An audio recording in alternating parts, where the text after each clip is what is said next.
تعرف شو أصعب شي بالعلاقات؟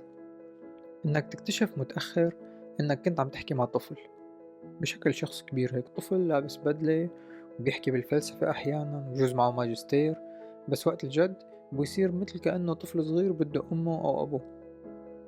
أنا معتز بلا سبب، وبهاي السلسلة بنحكي عن الحب والعلاقات وكل شي بنعيشه وما بنعرف أحيانا كيف نشرحه.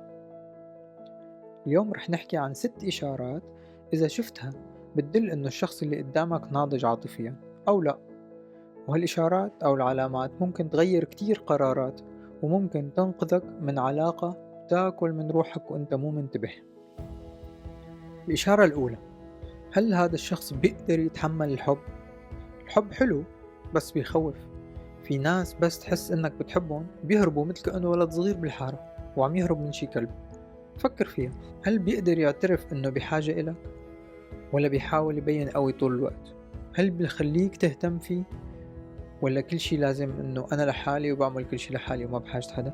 بيخليك تفوت على قلبه ولا بس توصل بسكر الباب بوشك؟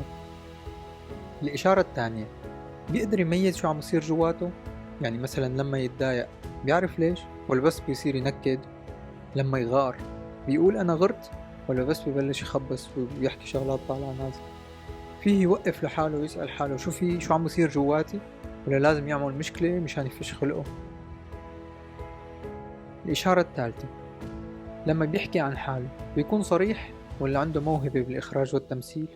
يعني مثلا لما يحكي عن ماضيه بيلف ويدور ولا بيقول بصراحة عن زلاته ومواقف ضعفه بدون ما يلمعهم؟ إذا بده يمشي مثلا بيشرح ولا بيختفي مثل كأنه شبح؟ الإشارة الرابعة، هل بيتقبل النقد؟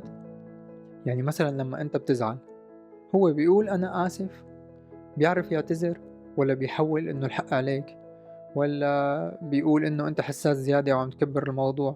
هل بيعرف إنه مثلنا كلياتنا؟ هل بيعرف إنه هو شخص مثل كل الناس عنده شغلات يتعلم منها، ولا بيشوف حاله بيرفكت؟ الإشارة الخامسة، هل هو حل مشاكل الماضي ولا كل ما صار شي بيطلع ألمه القديم عليك أنت؟ هل لما تحكي بصوت عالي مثلا بيخاف لأنه أبوه كان يصرخ عليه مثلا؟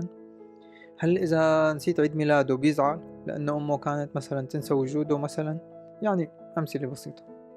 هل بيآمن إنه كلنا جايين من ماضي معجوق، كلنا بدنا نشتغل على حالنا وكلنا لازم نعتذر أحيانا؟ هل عنده شجاعة يقول إنه أنا السنة الماضية مثلا كنت غبي شوي وبس هلأ عم بتغير؟ وآخر شي لازم نلف ونحط هالمراية قدام حالنا ونسأل حالنا، إذا طلع الشخص اللي حبيناه مو ناضج فينا نتحمل الحقيقة؟ هذا السؤال كتير مهم على فكرة. الحب مو بس جاذبية وشغف وضحك، الحب كمان نضج، وإذا ما كان في نضج فالأحسن نعرف نقول بكل الاحترام مع السلامة.